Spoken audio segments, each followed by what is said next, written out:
Bonjour et bienvenue à toi dans cette nouvelle vidéo. C'était un plaisir de te retrouver aujourd'hui et aujourd'hui on va voir les 10 règles d'or de Lisa Nichols. Dans cette vidéo tu vas découvrir 3 choses. Brièvement qui je suis, qui est Lisa Nichols et enfin les 10 règles d'or de Lisa Nichols. Reste très attentif jusqu'à la fin de cette vidéo puisque j'aurai un petit cadeau à t'offrir dès la fin de cette vidéo. Alors qui je suis? Je m'appelle Ogé Dolé. J'investis mon temps à produire des écrits, des audios et des vidéos pour impacter des millions de personnes à trouver la confiance en eux dans leurs projets personnels et professionnels. Je t'invite dès maintenant à t'abonner à la chaîne YouTube pour ne pas rater ta prochaine vidéo et redécouvrir les vidéos les plus populaires. Qui est Lisa Nichols? Lisa Nichols est l'une des conférencières motivatrices du monde et les plus demandées du monde surtout. Sa plateforme mondiale a atteint et servi près de 30 millions de personnes. Elle a aidé à développer des programmes qui ont transformé la vie des hommes et des femmes. Elle est apparue dans les émissions de Oprah Winfrey, Today Show et The Stevie Show. Grâce à sa fondation à but non lucratif, Motivation The Team Spirit, elle a touché la vie de plus de 200 000 adolescents. Elle vit, joue et travaille à San Diego en Californie. Son courage a inspiré les fans du monde entier à découvrir leurs propres talents et leur potentiel infini. Dans son septième livre, Abundance Now, elle fournit un plan clair et pratique pour le succès personnel. Abundance Now est le suivi très attendu du best-seller du New York Times de Lisa, No Matter What, quel que soit ce qui se passe. Et elle a reçu le prix humanitaire du pays d'Afrique du Sud. Tu l'as compris, Lisa Nichols n'est pas qu'une femme ordinaire, c'est une personne qui a l'ambition de transformer le monde, de transformer les choses et de permettre à des gens d'accéder à leur plein pouvoir et leur pouvoir illimité qu'ils ont déjà en fond d'eux mais qu'ils ne savent pas comment l'exploiter, en tout cas le révéler aux yeux du monde. On va maintenant voir les 10 règles d'or de Lisa Nichols, mais juste avant cela, je t'invite à apprécier la vidéo ou à la partager dès maintenant, ceci afin de permettre à d'autres personnes de découvrir à leur tour cette vidéo. La première règle d'or de Lisa Nichols, c'est prenez les étapes de bébé.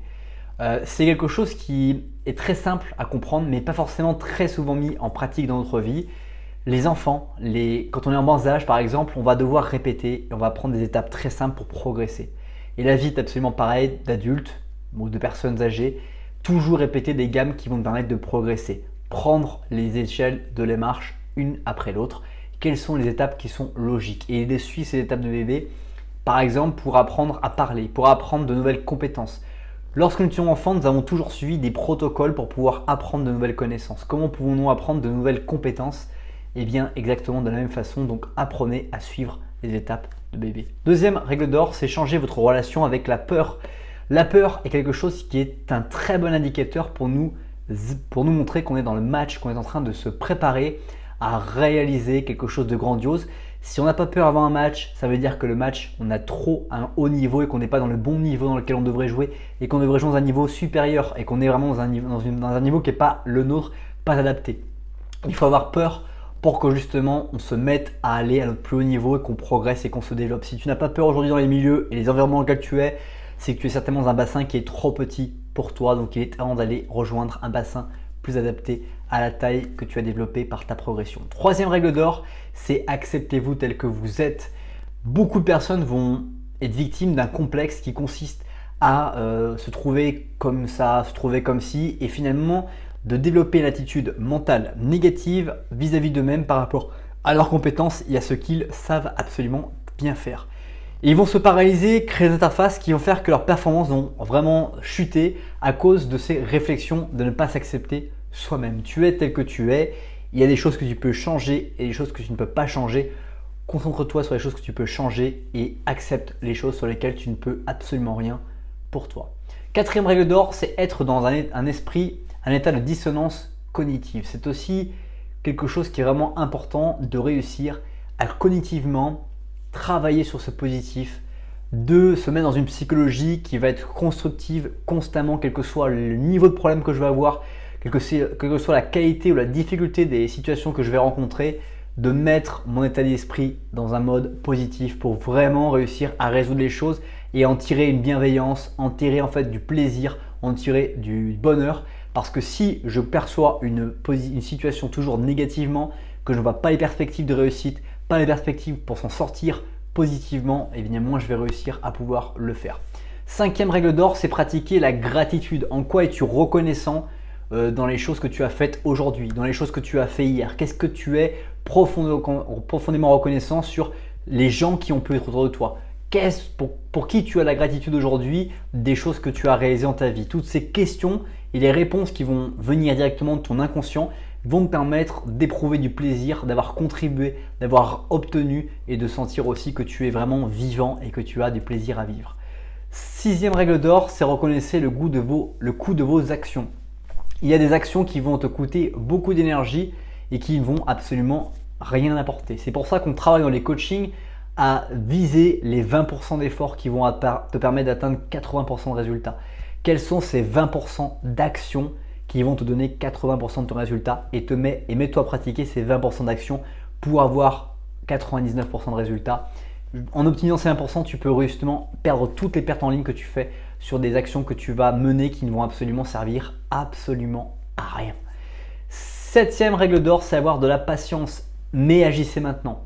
Très souvent, on pense qu'il faut être patient et on n'agit pas. Mais non, il faut être patient tout en continuant à faire des efforts quotidiennement, ces efforts mis bout à bout vont faire un effet cumulé qui à un moment donné va permettre de contrebalancer le poids du succès qui est à payer.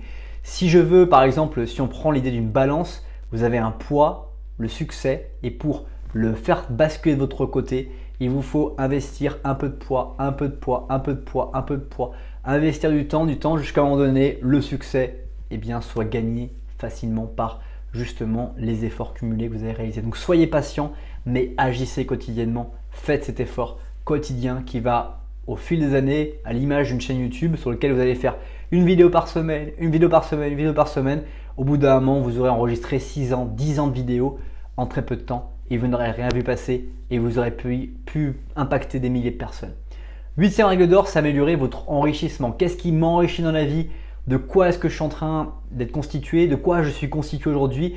Quelles sont les personnes qui m'impactent, qui, quand je les écoute, quand elles me parlent, ont vraiment un impact fort sur moi, dans ma motivation, dans ma volonté de pouvoir améliorer le monde? Et une fois que j'ai cette vision de ces gens-là, je vais me mettre à toujours chercher à m'enrichir d'autres personnes éventuellement complémentaires, à continuer à augmenter mon enseignement pour m'enrichir, progresser, et je vais m'éloigner des personnes qui ne m'enrichissent absolument pas et qui me font perdre beaucoup de temps. Neuvième règle d'or, c'est exercer votre réponse négative. Apprenez à dire non aux personnes qui ne méritent pas votre oui. Il y a beaucoup de personnes qui ne méritent absolument pas votre oui et pour lesquelles vous allez vouloir être gentil pour obtenir une relation avec eux. Mais ce n'est pas comme ça qu'on obtient une relation avec les gens. On obtient une relation avec les gens parce que humainement déjà, on a fait un pas et que l'autre personne est disponible pour ce pas-là. Si l'autre personne n'est pas disponible déjà humainement pour la relation, pourquoi devrais-je l'aider dans ses projets? Pourquoi devrais-je l'aider dans la valeur qu'elle va apporter alors que finalement, elle ne m'apporte aucune valeur par sa personnalité et par aussi sa volonté d'aller vers moi. Dixième règle d'or, c'est financer votre rêve. On a vu, être patient, agir. Et cette dernière règle d'or est vraiment logique. Financer votre rêve avec l'effort quotidien, avec l'argent éventuellement qu'il faut investir dans les compétences, dans les connaissances, dans la lecture d'un livre. Si tu n'as pas d'argent, bibliothèque, c'est gratuit. Bibliothèque municipale, tu trouveras des livres, tu trouveras des choses à lire, à découvrir pour te permettre de pouvoir avancer, changer les choses. Tu n'as absolument aucune excuse pour pouvoir financer tes rêves. Tous les ingrédients, on les a vus sur cette chaîne YouTube, tu les as dans les livres que je te conseille par rapport au conseil également des 7 clés de livres. Tu n'as aucune excuse pour ne pas passer à l'action et financer tes rêves. N'importe quel de tes rêves peut être financé à travers les différents conseils des personnes que j'ai observées, que j'ai regardées sur YouTube et sur lesquelles j'ai fait des vidéos sur les principes forts qu'ils décrivent encore et encore à travers leurs vidéos, leurs conférences, leurs séminaires, etc. C'est déjà la fin de cette vidéo. Merci beaucoup pour le temps que tu as consacré à cette nouvelle vidéo. Si ce n'est pas encore fait, je t'invite à nouveau à t'abonner à la chaîne YouTube et à télécharger gratuitement ce dont je te parlais en début de cette vidéo, 7 livres impactants et inspirants pour aller beaucoup plus loin que cette simple vidéo. Passe une très bonne suite de journée et je te dis à bientôt pour une prochaine vidéo.